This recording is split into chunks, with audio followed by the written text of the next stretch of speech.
Shalom Bapak Ibu semua. Sebelum kita mulai ibadah KPA pada hari ini, mari kita berdoa terlebih dahulu. Terima kasih Tuhan Yesus, pada hari ini kami bersyukur kembali kami bisa bersama untuk mendengarkan firman Tuhan. Biar Engkau memberkati kami, hati pikiran kami, agar kami mampu mendengar suara-Mu, mengerti apa yang Engkau ingin sampaikan kepada kami. Berfirmanlah Tuhan, kami siap mendengarkan. Di dalam nama Tuhan Yesus kami sudah berdoa. Haleluya. Amin.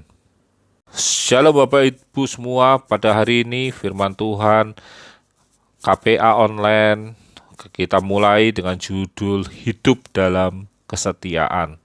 Saya mengambil dalam Hakim-Hakim 2 ayat yang ke 18 sampai yang ke 19. Hakim-Hakim 2 ayat 18 sampai 19, firman Tuhan demikian. Setiap kali apabila Tuhan membangkitkan seorang hakim bagi mereka, maka Tuhan menyertai hakim itu dan menyelamatkan mereka dari tangan musuh mereka selama hakim itu hidup. Sebab Tuhan berbelas kasihan mendengar rintihan mereka karena orang-orang yang mendesak dan menindas mereka. Tetapi apabila hakim itu mati, kembalilah mereka berlaku jahat, lebih jahat dari nenek moyang mereka, dengan mengikuti Allah lain, beribadah kepadanya dan sujud menyembah kepadanya. Dalam hal apapun mereka tidak berhenti dengan perbuatan dan kelakuan mereka yang tegar itu. Bapak Ibu semua, Hakim-Hakim 2 ayat yang ke-6 sampai ke-23 bicara tentang akhir hidup dari Yosua. Di ayat 6 bicara Yosua kemudian melepas bangsa itu pergi, maka pergilah orang Israel itu masing-masing ke milik pusakanya untuk memiliki negeri itu. Dan selama Yosua ada, bangsa itu beribadah kepada Tuhan. Dan sepanjang zaman para tua-tua yang hidup lebih lama daripada Yosua dan yang telah melihat segala perbuatan yang besar, mereka hidup dalam ibadah kepada Yesus. Namun ketika Yosua mati dan seluruh angkatannya Yosua itu mati, maka muncullah angkatan lain yang tidak mengenal Tuhan. Dan apapun yang mereka perbuat itu melakukannya di luar dari firman Allah. Firman Allah mencatat bahwa lalu orang Israel melakukan apa yang jahat di mata Tuhan dan mereka beribadah kepada para Baal. Sebuah hal yang ironis ketika takut akan Allah itu diajarkan, kesetiaan kepada Allah itu diajarkan turun-temurun. Namun yang kemudian terjadi ketika generasi-generasi tua mati, generasi muda tidak mengenal Allah itu kemudian keluar dari Allah. Mereka bukan generasi yang tidak mengenal Allah. Mereka adalah generasi yang tahu, mereka diceritakan, mereka masih hangat. Mungkin bahkan mereka masih bayi yang ketika mereka menghadapi bangsa-bangsa yang ada di tanah Kanaan. Namun di saat itu firman Tuhan berkata mereka adalah angkatan yang lain. Angkatan yang tidak mengenal Tuhan atau perbuatan yang dilakukan Tuhan. Sehingga apa? Mereka mudah sekali jatuh dalam dosa. Mereka mudah sekali masuk dalam penyembahan kepada Baal.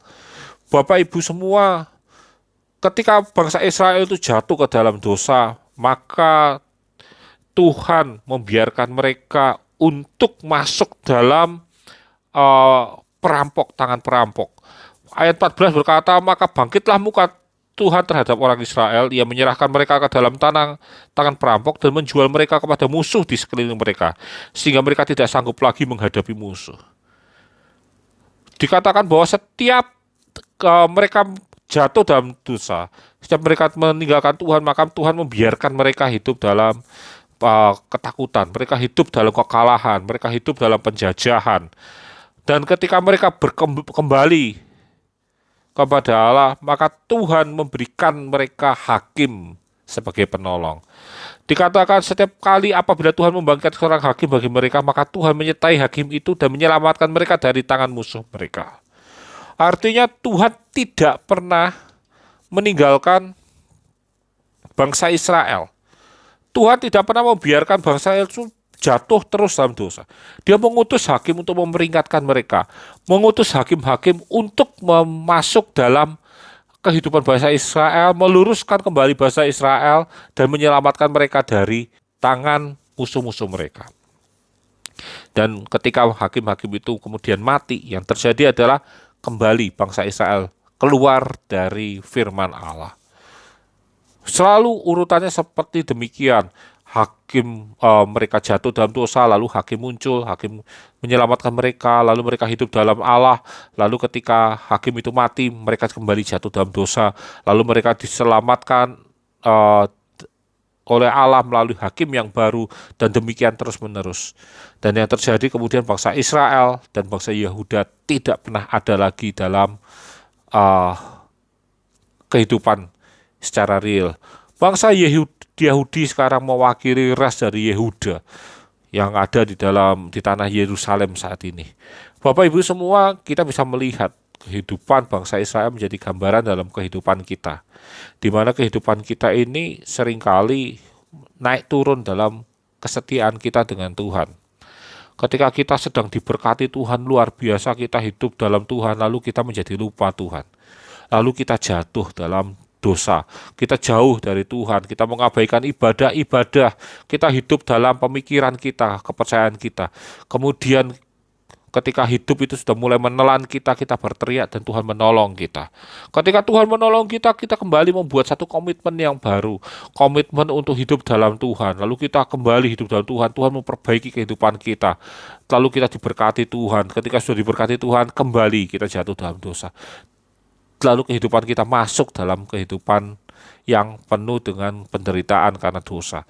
Bapak Ibu semua, tentunya siklus seperti itu bukan siklus yang kita inginkan. Kehidupan yang kita inginkan adalah kehidupan yang progresif, di mana kita itu diberkati Tuhan. Hidup kita itu naik, bukan naik turun, tergulung, naik turun, diperbaiki, bukan seperti itu. Kita mungkin akan menghadapi masalah dalam kehidupan kita yang progresif, seperti orang naik gunung. Kita pinginnya kehidupan kita tuh naik terus sampai akhirnya di satu masa kita mendapatkan puncak itu. Namun kunci dari itu semua adalah bagaimana kita menjalani step by step tersebut. Karena itu kita harus mengingat bagaimana kehidupan kita, siapa yang membawa kita sejauh ini dalam perjalanan kehidupan kita. Tentunya seperti bangsa Israel yang dibebaskan Tuhan dari tanah Mesir.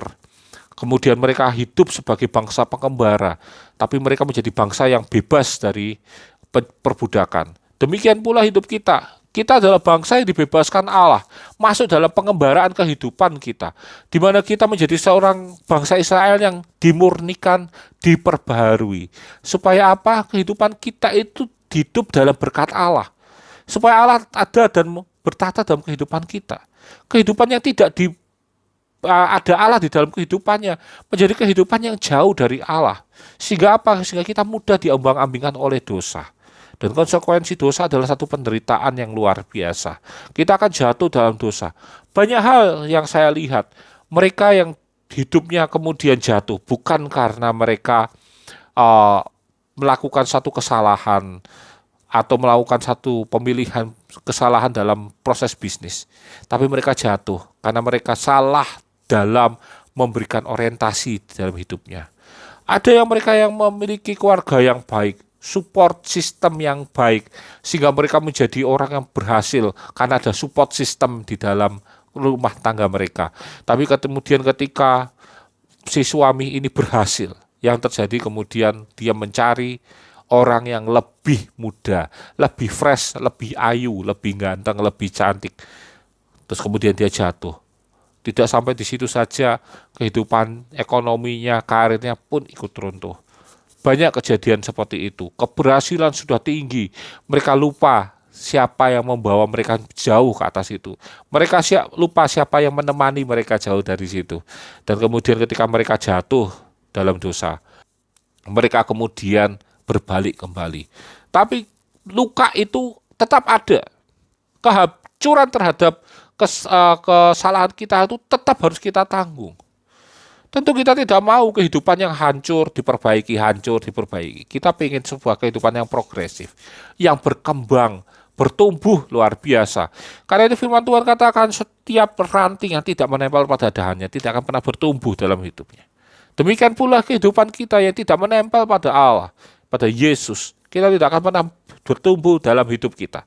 Karena itu kita butuhkan kehidupan yang bertumbuh, kehidupan yang menempel pada Allah. Bapak Ibu semua, menjadi hidup dalam kesetiaan kita ini, yang kita butuhkan adalah kita hidup dalam Allah. Tidak ada cara lain. Kita hidup dalam Allah. Kita membaca firman Tuhan, merenangi firman Tuhan. Kita hidup dalam penyembahan kepada Allah, doa kepada Allah. Jangan kalah dengan orang-orang agama lain yang mereka berdoa 5 kali. Mereka jalankan dengan luar biasa. Kalau perlu mereka izin untuk meninggalkan rapat, meninggalkan tempat sebentar. Mereka cari tempat. Saya habis pergi dengan teman-teman di tempat yang tidak ada tempat ibadahnya. Mereka tetap berusaha untuk beribadah, mengambil tempat kecil di satu sudut pasar. Mereka berusaha bersihkan, lalu mereka pasang itu sajadah dan mereka berdoa. Di hati situ saya terenyuh. Orang Kristen apakah kalau kita ada kewajiban berdoa 5 waktu, sama seperti mereka, kita akan mengupayakan hal yang sama dengan mereka atau tidak? Sedangkan kita tidak ada tuntutan selain apa? Hidup dalam Allah. Kita merenungkan firman Tuhan itu fleksibel sekali. Cuma kita diajarkan, ayo setiap pagi, bangun pagi, kita baca firman Tuhan. Sulitnya luar biasa, termasuk saya, sulitnya luar biasa. Sebelum tidur, ayo kita baca firman Tuhan, sulitnya luar biasa. Ketika kita mendengarkan, kita disediakan KPA online, kita malah lebih sering mendengarkan berita-berita gosip. Padahal Bapak Ibu tinggal duduk tenang, mendengarkan firman Tuhan, berdoa tutup mata sebentar, tidak lebih dari 20 menit, 15 menit kadang. Bahkan ada yang kadang 12 menit, 10 menit. Sederhana seperti itu. Kita tidak perlu effort yang besar, tenaga yang keluar.